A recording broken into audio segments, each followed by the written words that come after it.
What's going on, everybody? Welcome to another episode of Hollywood Already Did It, your movie podcast for reboots, remakes, sequels, adaptations, why we keep retelling these stories, and if there is any reason that they're still relatable or worth doing today. As always, I am your host, Blake Schultz, and with me is Terrence Tatum. Hello, everyone. And this week we are kicking off, phase 5 is kicking off of the MCU, I believe. Well, this would be the second in 5 because I'm technically Quantumanium. That's right. The second one in 5. Yeah. Can't even keep track of what's been out now.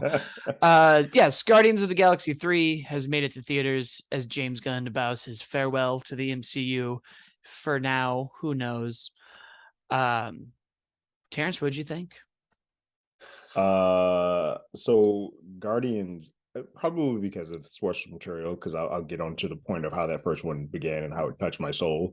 But I love these Guardians movies. It is probably my favorite from start to finish franchise, and this one definitely sticks the landing for me. I think it's something to be said for James Gunn being the person to start, have the middle, and finish this property, whereas some of the other trilogies have all had you do 2 or you do 1, and then we're moving over to the next director. That hasn't felt in the same.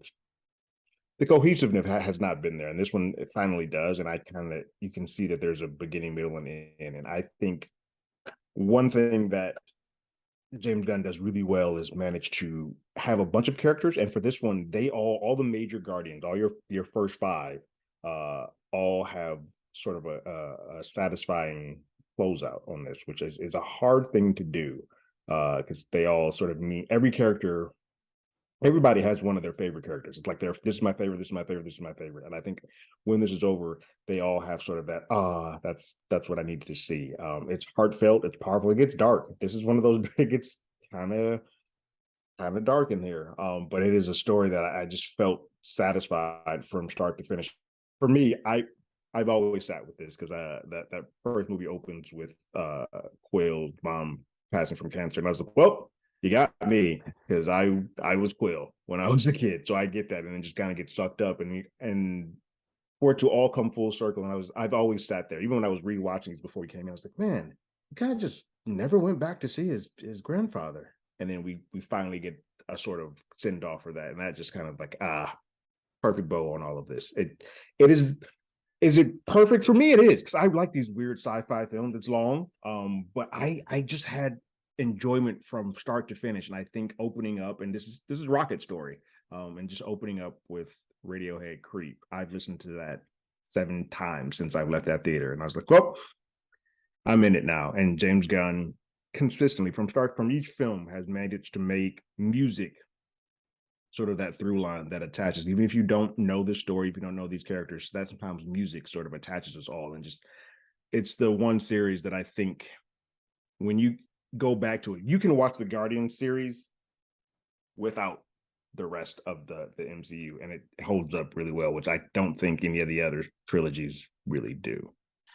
Yeah, it's interesting. It's a little more challenging now because I think some of the like major, I don't want to call them teases, but threads, like Guardians 1 always ended with Drax's Ronan was just a puppet. I have to kill Thanos. Yeah. And Thanos is gone for the rest of those films. Right. Which, I just always want more. Like, I'm with you. I loved it. The Guardians movies I've always really liked. And that 2014 is such a unique space and time for me that almost when I watch them, I'm like, oh, but remember all of the things that we were doing and starting then? Yeah. They've always had, I think, some of the biggest heart punches, the biggest character moments, the biggest risks in just doing like weird, odd nonsense. It's not quite like Joss Whedon quippy, and it's not quite, I don't know, a like overdose of Taika Waititi or an overdose of Sam Raimi that some people thought we got. There were a few moments where I was like, well, James is really going back to his trauma days, and I could have got off the meat planet 5 minutes earlier. That was just my like, everything's a little gross and it feels like a 2005 Xbox video game where everything's like pulsing, and I'm not about this life. But still loved it. And you're right. It's Rocket's movie. When we let him go crazy, I don't know how this was like the closest we're going to get to an R until Deadpool shows up. Some of the moments in this movie were just so much more violent than we've seen before, I think. The villain is so much more evil. Like, there were even parts of me that were like, I don't want to watch the animals get hurt anymore. I can't. This is so much. Torturing like animals, straight up wiping out civilizations. You're like, oh, he is hands down one of the worst villains that we've seen. I had moments where I was like, well, Thanos would never. It's interesting too, because bringing in Earth and a lot of the high evolutionary stuff does bring us into like why are we telling this story today? And I was like, oh, there is a lot of almost like, I hate saying it, but like almost like James Cameron type themes. Like, it almost really reminded me of T2 when those kids are playing with the guns. They're like, we're gonna kill you. It's like, we're not gonna make it, are we? No, you're programmed to self-destruct.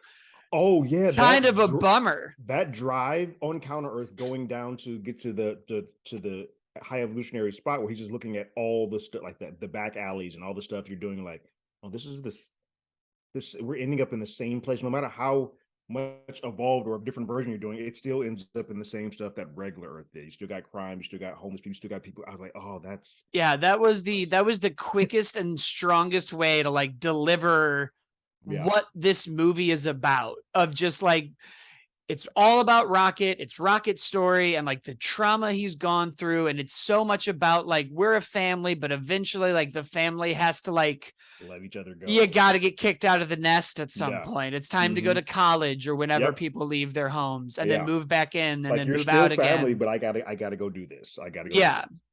It's a very good way. But I think like another layer that's on top of it is this weird, like, we can talk about all of the ways to make everything better and all of the if this and then that and if only, like, and it's not coming.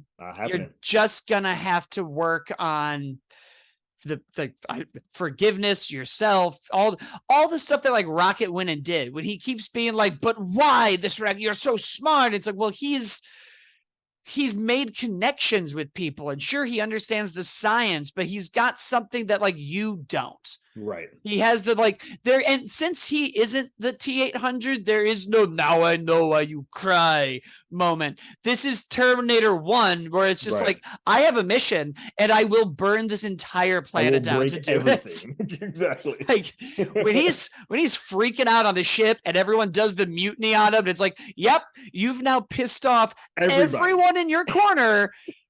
Awesome. Like, can you slow down a bit? It's like, no. It's like, man, we've never had a villain in the MCU who everyone around him is like, hey, guys. This guy's wrong. I think he's lost it. Because we've got like a pretty good thing going here. We can start over and not all he wants is this raccoon brain. And I don't think he understands that, like, we don't need it.